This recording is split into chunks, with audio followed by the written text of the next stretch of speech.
Assalamualaikum warahmatullahi wabarakatuh.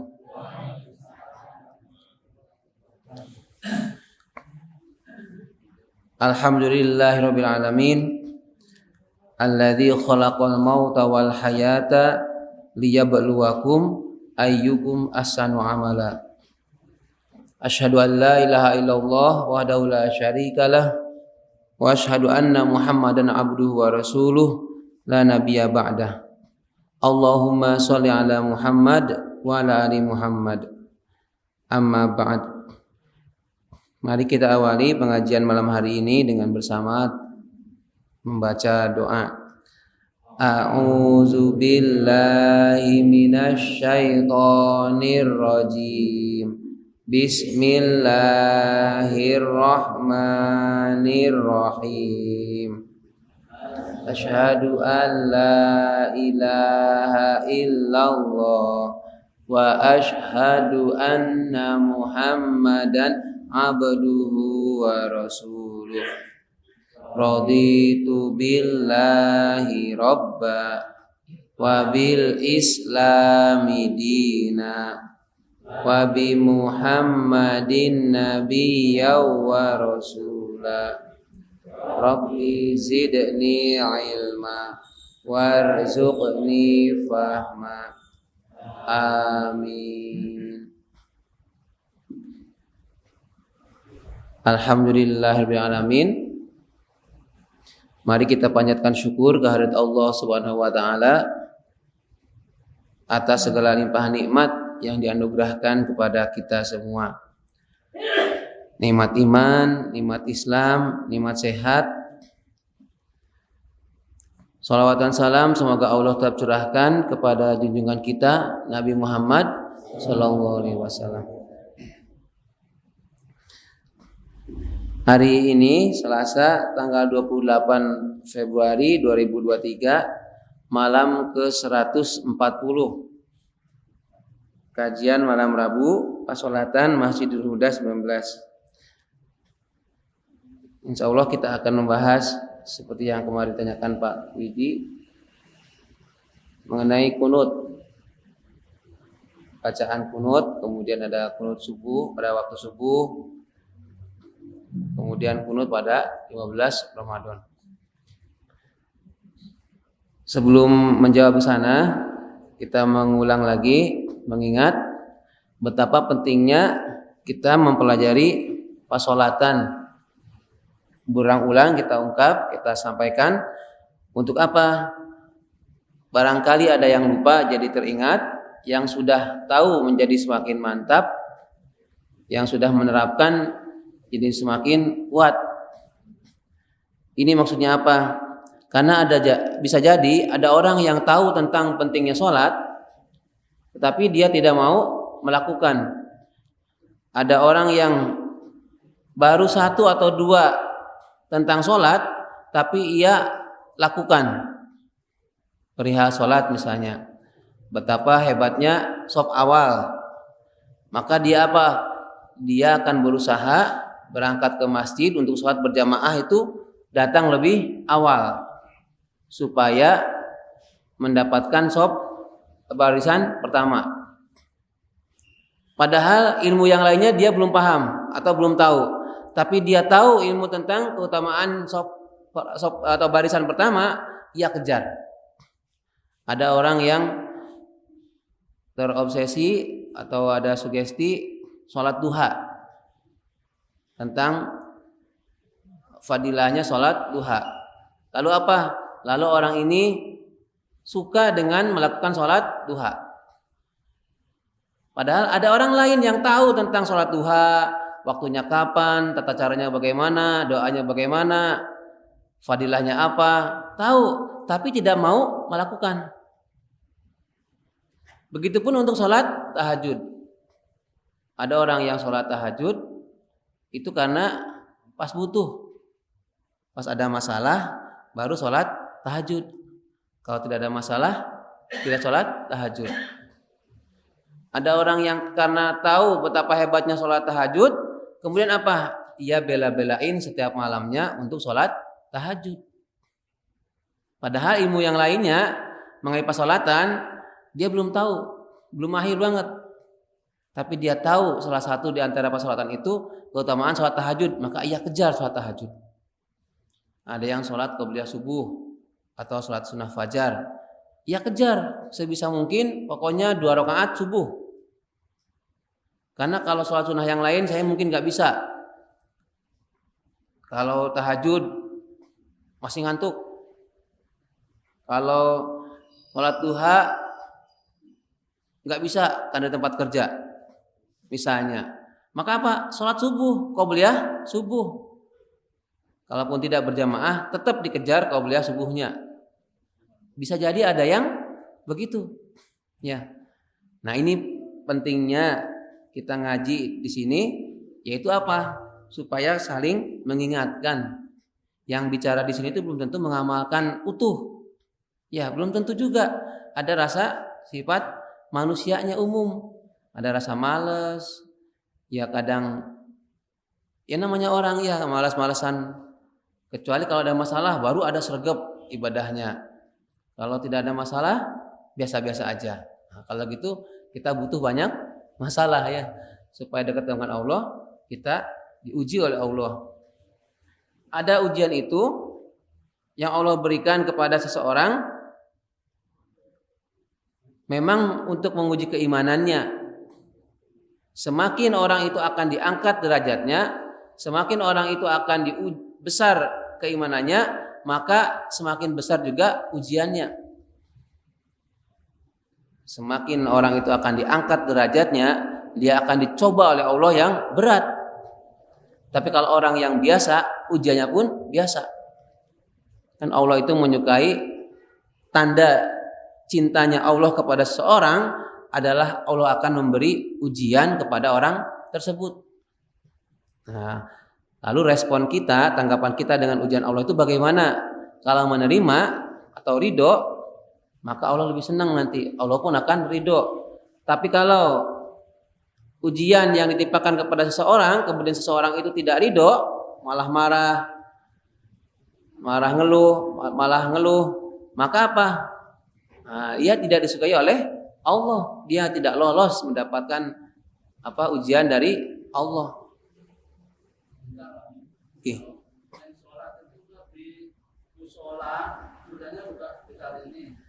Apa itu sholat tahiyatul masjid apa tahiyatul mushola gitu. Oh iya. Karena musholanya juga untuk Jumatan, tapi kalau pas tanggal merah tuh di kantor itu nggak ada gitu.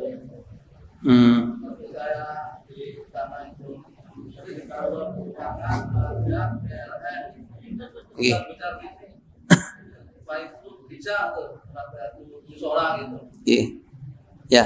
Apakah ada tahiyatul mushola?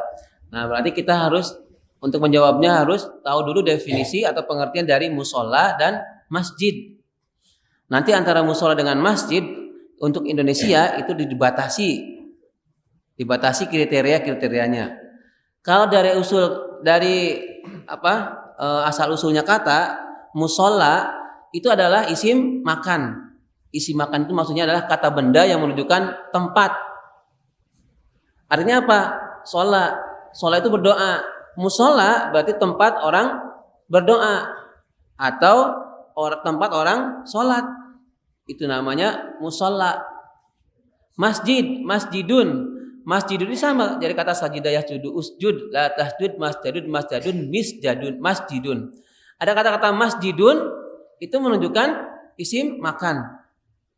Isim makan itu kata benda yang menunjukkan tempat. Masjidun itu artinya tempat sujud. Nah, tempat sujud dari kata sajidah, sujud di orang Islam itu adalah identik dengan sholat. Jadi di mana dia tempat sujud itu masjid. Bumi ini semua ini adalah masjid, buminya Allah. Tapi kita harus tidak semuanya harus di kamar mandi gitu atau di tempat pemotongan hewan itu bumi, iya, tetapi tidak pas untuk disebut masjid atau tempat sholat. Jadi bumi Allah itu adalah masjid. Tetapi ada hadis-hadis yang lain yang membatasinya, yang tidak layak untuk menjadikan sholat. Misalnya toilet, tempat pemotongan hewan, atau tempat pembuangan tulang-tulang itu juga tidak boleh dijadikan, atau kuburan juga tidak bisa dijadikan untuk sholat. Lalu pertanyaannya, masjid itu apa kriterianya? Nah, di Indonesia itu kan ada pembatasan. Masjid itu digunakan, ada istilah masjid jami dengan masjid yang biasa. Lalu disebut masjid kalau di Indonesia umumnya adalah dia digunakan untuk sholat. Kalau masjid jami berarti untuk sholat. Jami itu sebenarnya kan umum, banyak ya. Masjid kalau sedikit berarti bukan masjid, tetap masjid. Karena kita dibatasi oleh definisinya atau pembatasan dari di Indonesia ya. Nah masjid itu ini juga rumah kita itu juga masjid. Kenapa? Karena di situ tempat sujud seseorang untuk sholat, masjidun. Tapi umumnya yang disebut masjid itu ada digunakan untuk sholat berjamaah. Ada sholat berjamaah, kalau untuk yang khususnya hari Jumat itu untuk sholat Jumat. Lalu untuk menghormati masjid ada anjuran sholat sunnah, namanya sholat tahiyatul masjid. Tahiyat itu artinya penghormatan. Wa idza tuhiyyatum fatahiyyu ya. Apabila kamu dipuji gitu ya, disanjung, maka balas sanjungan itu dengan yang lebih baik. Tahiyat itu artinya menghormati atau yang menghormati keadaan si masjid itu, tahiyatul masjid. Yaitu dilakukan apa? Ketika seseorang setelah berwudu masuk ke masjid, sebelum dia duduk, kemudian dia melakukan sholat sunnah 2 rakaat, namanya tahiyatul masjid. Pertanyaan dari Pak Yanto itu kan, bagaimana kalau di musola? Apakah ada sholat tahiyatul musola? Sama, itu pertanyaannya seperti bagaimana dengan sholat kalau di lapangan? Apakah ada sholat tahiyatul maidan? Maidan itu artinya lapangan. Musola dari tuntunan secara istilahnya tidak ada istilah untuk tahiyatul musola atau tahiyatul maidan. Yang ada adalah tahiyatul masjid. Lalu bagaimana kalau saya mau musola ini dijadikan tempat sholat berjamaah, juga dijadikan untuk sholat Jumat? Apakah ini bisa disebut masjid? Kalau di kita belum, tetap di belakang kita di ini Kabupaten Masjid Al-Amin itu kan sebenarnya musola. Iya. Itu musola. Ketika di data itu kan itu bukan masjid tapi musola. Tapi orang lain taunya Masjid Al-Amin. Makanya karena dia musola bukan masjid, lalu apa? Tidak digunakan untuk sholat Jumat. Ya kalau tidak salah, Al-Amin itu kan tidak sholat Jumat. Jadi orang kabupaten sholat Jumatnya satu di masjid yang barat, At-Taqwa. Jadi begitu ya. Tidak ada sholat tahiyatul musola.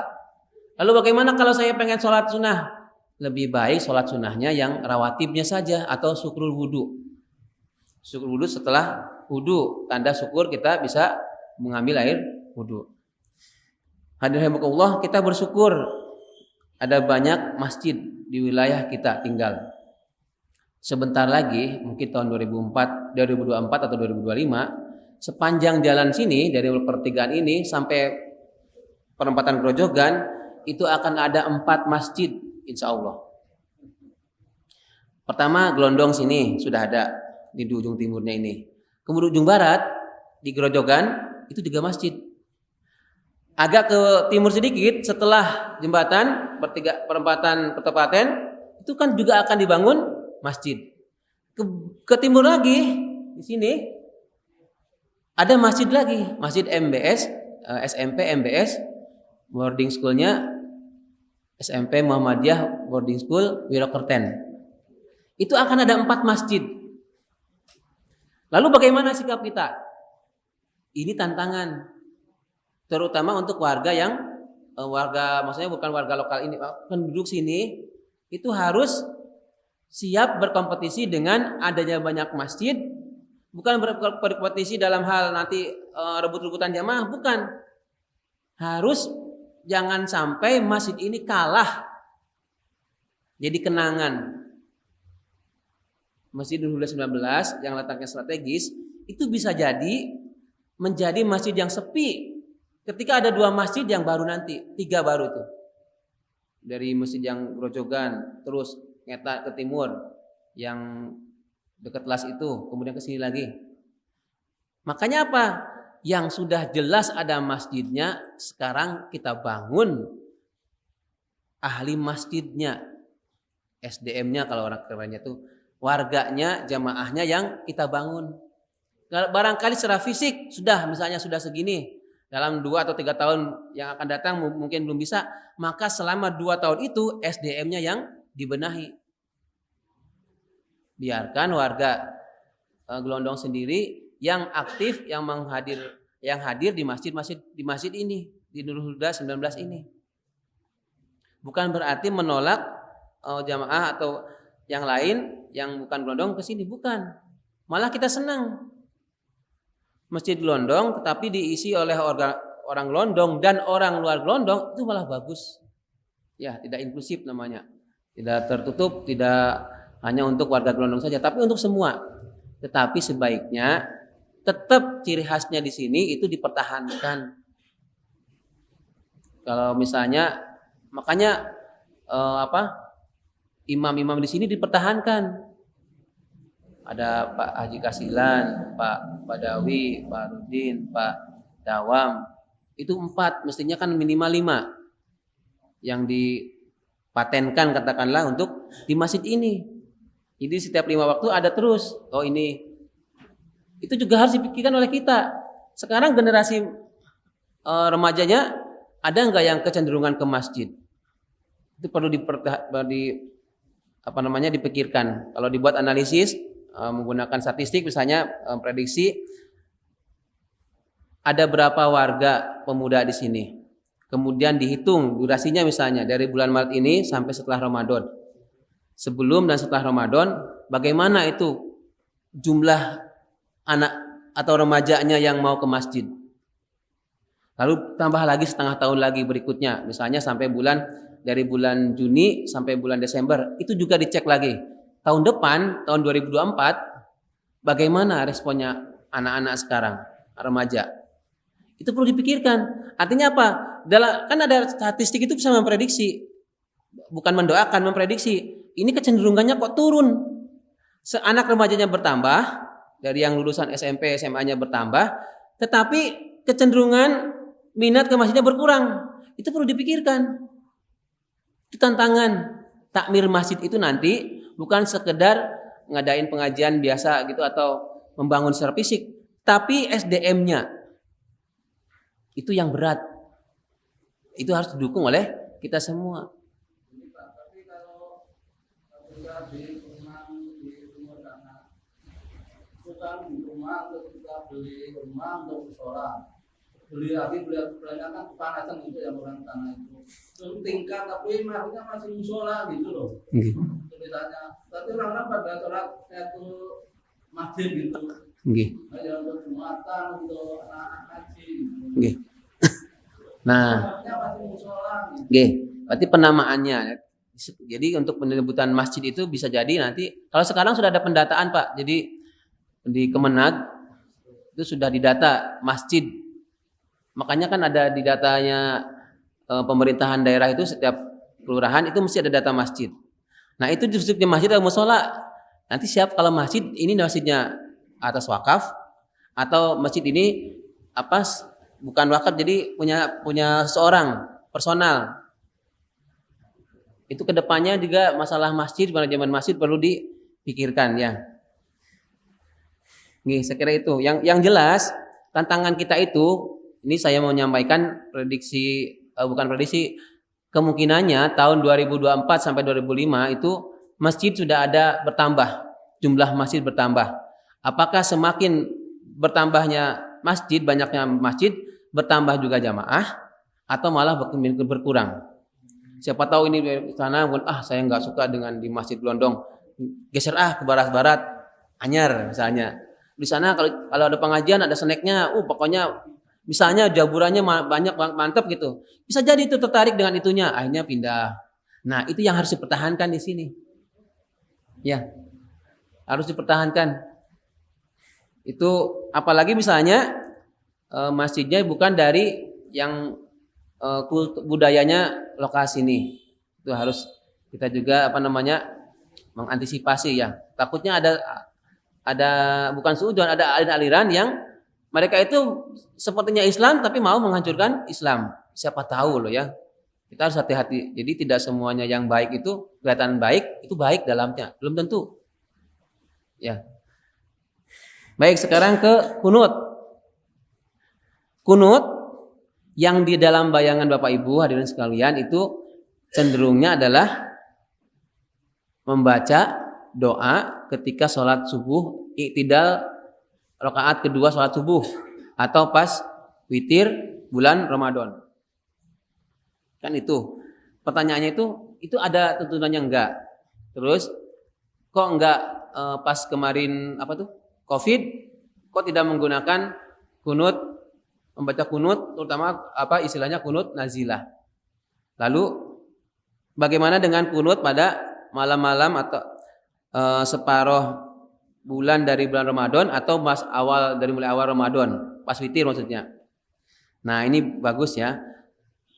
Kita ketahui dulu ini untuk pengetahuan. Nanti misalkan ada yang berbeda pendapat, ini mesti ada yang berbeda pendapat.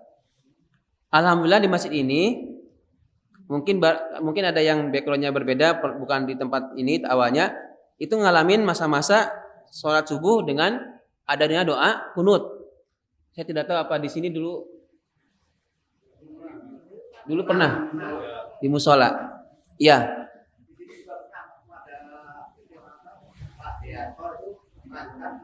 Kalau misalnya ada posisi ada penyakit apa ini itu tapi setelah itu enggak.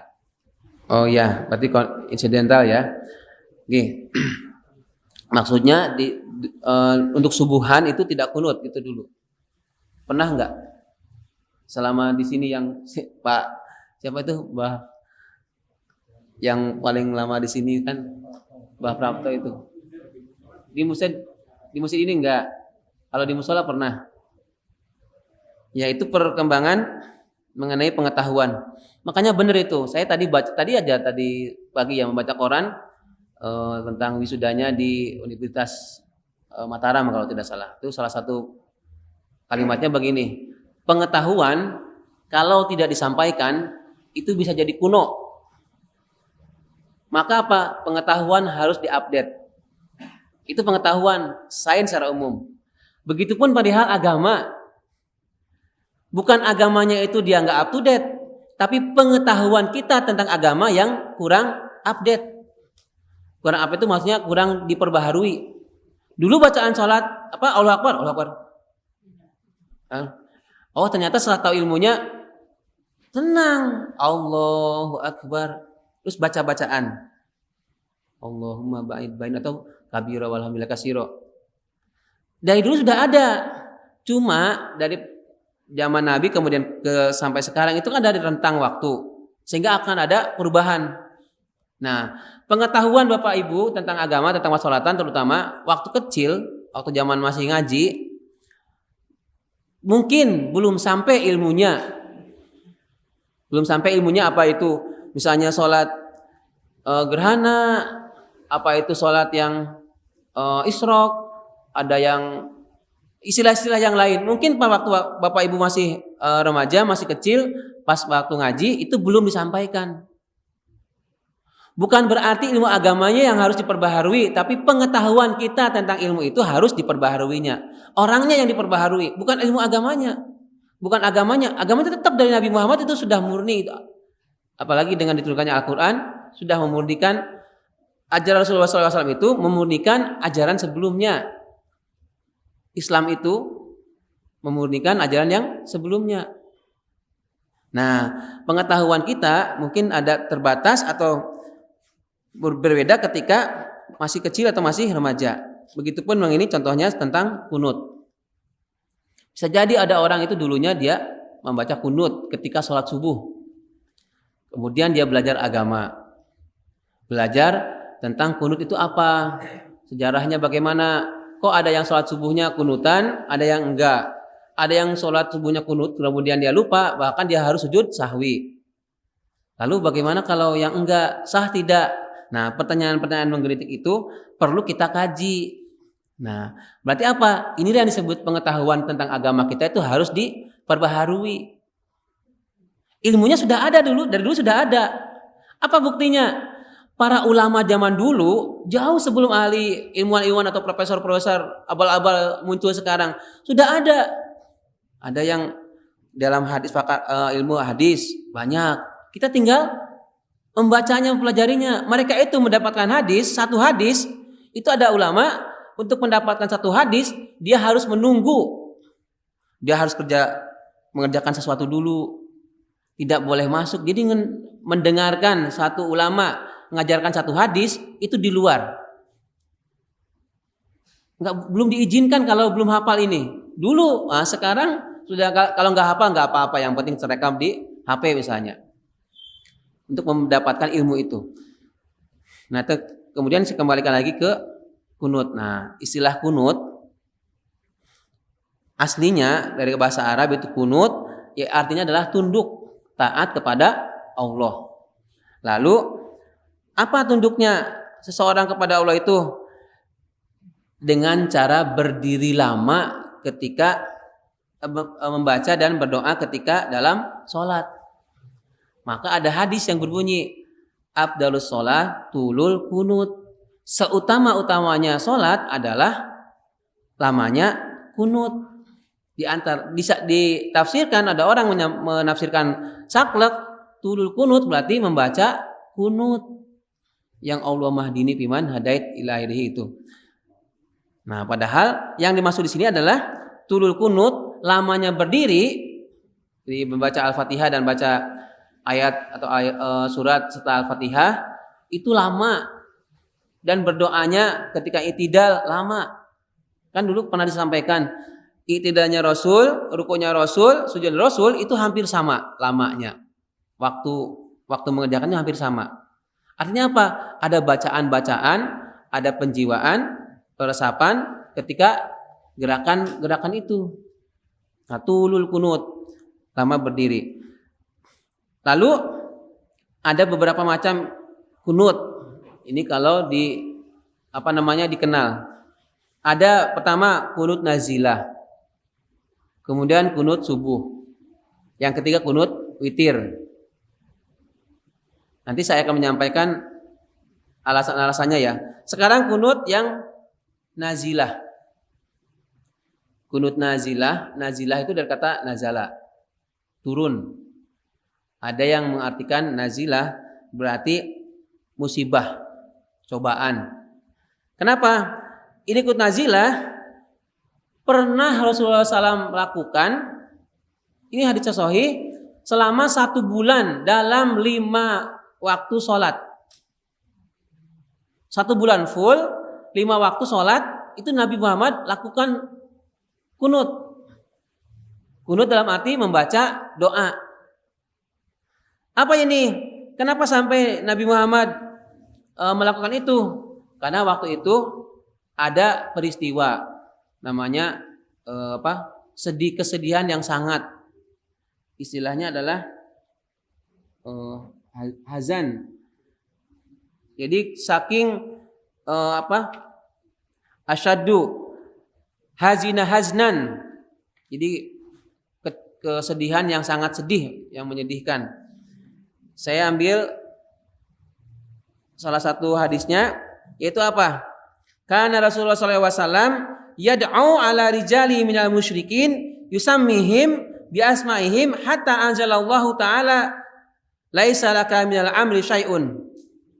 Nabi Muhammad SAW itu memohon, ini ketika sholat, memohon untuk seseorang, satu kaum dari orang-orang musyrikin, yusammihim, disebut namanya, bi asma'ihim dengan nama-nama mereka, maksudnya mengutuk perilaku orang-orang musyrikin yang mengganggu umat Islam.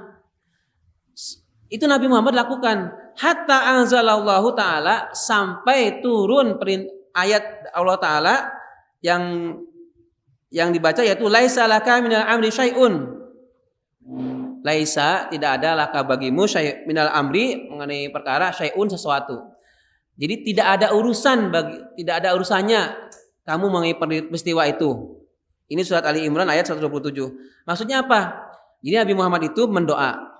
Ketika sholat berdoa, menyebutkan nama-nama orang-orang musyrik supaya dikutuk oleh Allah, supaya Allah menimpakan siksa atau bencana kepada orang-orang yang disebutkan oleh Nabi. Kenapa sampai demikian? Karena Nabi waktu itu sangat menderita. Menderita dalam bukan berarti sedih gitu ya, sedih. Kenapa sedih? Jadi ceritanya begini.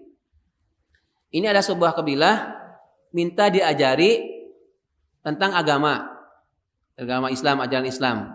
Kemudian Nabi Muhammad mengutus 7. Ada 7 yang diutus ke sana, ke tempat kabilah tersebut. Ternyata di perjalanan itu dibunuh. Padahal orang-orang yang diutus oleh Nabi Muhammad itu adalah orang-orang pilihan. Sedihnya minta ampun Nabi Muhammad. Saking pedihnya, ada sifat manusianya, lalu memohon kepada Allah supaya apa? Dibalas itu orang-orang. Ditimpakan balasan azab, siksa untuk orang-orang tersebut. Namanya nazilah, diturunkan. Nah, tentang kunut nazilah ini oleh Nabi Muhammad dilakukan selama 1 bulan full. Dalam waktu 1 bulan itu sholat 5 waktu. Subuh dia dibaca, zuhur dibaca, asar dibaca, maghrib dibaca, isya pun dibaca. Selama 1 bulan. Setelah 1 bulan turun ayat surat Ali Imran ayat 127. Di antaranya petikannya, laisa laka minal amri syai'un. Itu bukan urusanmu. Maksudnya itu enggak ada urusannya dengan kamu. Nabi Muhammad itu sahabatnya dibunuh. Kata Allah, itu bukan urusanmu. Udah. Artinya apa? Nabi Muhammad diingatkan, itu urusannya Allah. Ini Nabi Muhammad tetap aja menyiarkan ajaran Islam. Karena ada turun ayat ini, lalu berhenti Nabi Muhammad tidak lagi membaca kunut ketika sholat fardu yang 5 waktu dalam bulan itu. Sudah, saya itu selesai, tidak ada lagi kunut. Maka ini yang menjadi dasar. Kenapa kok tidak ada lagi kunut? Apakah itu kunut subuh? Apa itu kunut pas Ramadan? Ini yang dasarnya. Ulama sepakat mengenai kunut nazilah ini. Dalam himpunan putusan tarjih di Muhammadiyah itu sudah dibukukan ini dalam tanya jawab agama yang jilid 2. Ada catatannya mengenai kunut nazilah ini. Yang pertama, yaitu kunut nazilah tidak lagi boleh diamalkan. Tidak boleh lagi diamalkan. Artinya sudah enggak lagi dilakukan. Enggak boleh dilakukan lagi. Lah kenapa? Karena itu Nabi saja yang sudah pernah melakukannya, stop, berhenti. Lah kita enggak ada musibah apa-apa. Malah membaca lagi kan. Nabi aja sudah di stop, maka kita pun stop. Lalu yang kedua, kalaupun boleh dikerjakan, kalaupun mau mengerjakan kunut nazilah, maka jangan menggunakan kata-kata untuk mengutuk atau memohon balasan kepada orang-orang yang menganiaya atau memberi kepada kita siksaan. Itu. Tapi kan sekarang insya Allah aman. Kecuali beberapa tempat mungkin di daerah Palestina itu ya, yang masih dengan Israel itu bisa jadi. Tapi sampai sekarang mereka juga tidak menggunakan kunut nazilah ini. Biasa aja sholatnya. Tapi di Bogor itu masih sekarang. Untuk? Ya itu tiap terakhir itu pakai kunut. Maka saya kemarin kan jangan kunut. Akhirnya saya waktu itu Arif saya juga tapi kok aku tanya-tanya gimana kalau sini pakai kunut. Ya. Kalau Apple itu semua masih pakai Pak, tapi waktu aku suruh maju loh biasa, tapi kan nggak ngerti kalau biasa pakai kunut. Terus aku di belakang kok kunut maghrib itu. Nggih, maghrib pakai kunutan. Nggih. Nah, lalu ya bisa jadi ada di anak saya juga gitu. Di kantor juga gitu Pak. Nggih. Nah, itu makanya tadi saya sampaikan pengetahuan itu bisa beku, pengetahuan itu bisa kuno kalau tidak diajarkan dan diperbaharui. Bapak Ibu tahu ilmunya, tapi nggak diamalkan, itu bisa jadi kuno, jadi mentok di otak atau diingatan sendiri. Padahal ilmu pengetahuannya bertambah, sudah makin canggih lagi. Itu halnya sama. Ada orang yang masih menggunakan itu, padahal dirujuk dengan digabungkan dengan beberapa sumber-sumber, maka akan kalah. Nah ini sekarang saya sampaikan mengapa ada orang yang masih menggunakan menggunakan kunut. Ini qala Anas bin Malik, inna Nabi sallallahu alaihi wasallam qanata syahron yad'u ala qatali ashabihi bibi'ri ma'unah summa taroka. Berikutnya ini yang menjadikan alasan. Fa amma fi subhi falam yazal yaqnutu hatta faraqa dunya. Ini hadis yang dianggap dasar orang masih menggunakan kunut. Dari Anas bin Malik, sesungguhnya Nabi Muhammad SAW itu qanata syahron, membaca kunut selama 1 bulan. Yad'u ala qatilis ashabihi. Dia memohon berdoa untuk orang-orang yang membunuh para sahabatnya yang diutus tadi itu, bibi'ir ma'unah, yaitu di bi'ir ma'unah, ini yang sudah ke Mekah tahu. Bi'ir ma'unah, summa taroka, kemudian Nabi meninggalkannya. Jadi sudah Nabi tidak lagi melakukan kunut untuk mendoakan orang-orang musyrik yang dulu menyakiti sahabatnya. Sudah. Sampai situ stop. Tapi ada kalimat berikutnya. Fa amma fi subhi, maka adapun dalam waktu salat subuh, falam yazal yaqnutu hatta faraqa dunya. Masih belum diputus, maksudnya tidak berhenti membaca kunut hatta faraqa dunya, sampai terpisah dengan dunia. Ini hadis yang menjadi dasar orang masih menggunakan kunut ketika waktu subuh. Disahihkan oleh Imam Hakim. Hadis riwayat Ahmad disahihkan oleh Imam Hakim. Ini yang menyebutkan bahwa kunut masih dipakai di waktu subuh. Tetapi kalau dikaji secara umum, ternyata hadis ini yang tentang membolehkan atau masih bolehnya kunut di waktu subuh, Imam Hakim saja yang mensahihkan. Sedangkan para ahli hadis yang lain, imam-imam yang lain itu tidak mensahihkan. Jadi menganggap hadis itu tidak ada dhaif. Ada beberapa sahabat yang tidak dapat dipercaya. Maka apa? Tidak lagi mengamalkan kunut di waktu subuh. Itu alasannya.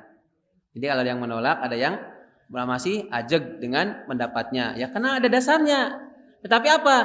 Kalau dikaitkan dengan yang lain, itu ternyata itu zaman hanya pendapatnya yang disahihkan oleh Imam Hakim.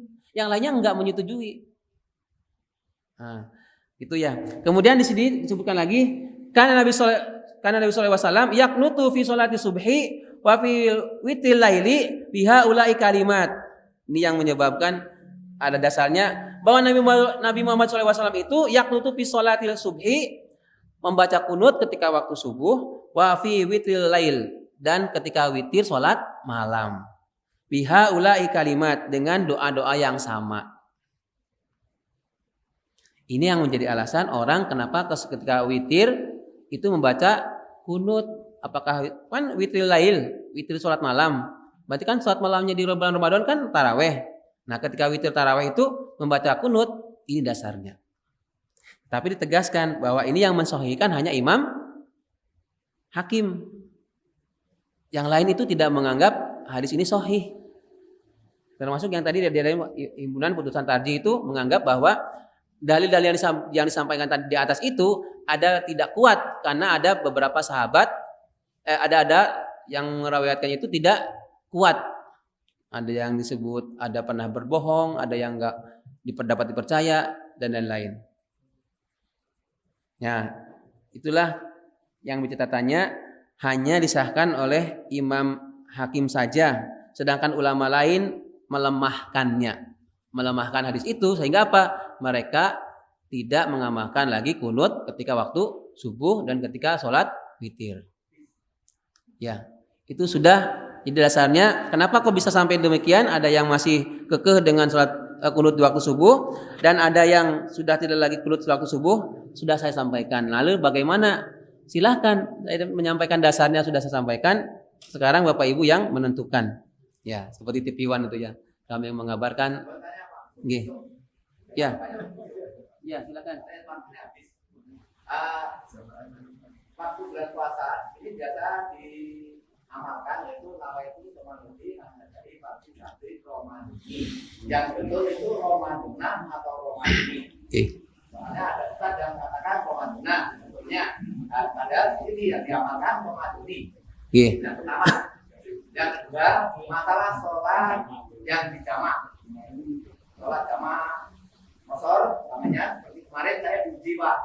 Kemarin hari Minggu kan di Kampung Dodong ada rekreasi di Hutan Lawu. Nah kemarin yaitu diadakan sholat jamaah sor, zuhur dan asar. Setelah itu waktunya masih di sana, terus kembali pulang. Nah setelah pulang sholatnya di Masjid Al-Aqsa Klaten. Waktu itu masih waktunya kira-kira 4 jam dari waktu maghrib. Nah, terus ada jamaah yang mari kita masuk aja, mari kita jamaah aja. Terus saya ini sudah mendekati waktu maghrib dan sudah dekat sama tempat kita. Lebih baik untuk saja sambil kita istirahat. Saya bilang itu yang idealnya bagaimana kalau untuk saya nanti sholat isanya di rumah aja. Terus sholat maghribnya biasa di sini. Saya bilang itu idealnya bagaimana pohon penjelasan tapi besok aja Pak. Oke, siap. Oke. Terima kasih pertanyaan. Ya, terima kasih. Ini sudah pernah dibahas semua ya, tapi nanti kita ulangi lagi mengenai Ramadhani pernah saya sampaikan waktu pengajian juga di situ. Kemudian jamak qashar yang bagaimana gitu ya. Terima kasih Pak Haji Kasiran dan yang lain. Mari kita akhiri dengan doa kafaratul majlis. A'udzubillahi minasyaitonirrajim. Bismillahirrahmanirrahim. Subhanakallahumma wa bihamdika asyhadu an la ilaha illa anta astaghfiruka wa atubu ilaik. Alhamdulillahi rabbil alamin. Assalamualaikum warahmatullahi wabarakatuh.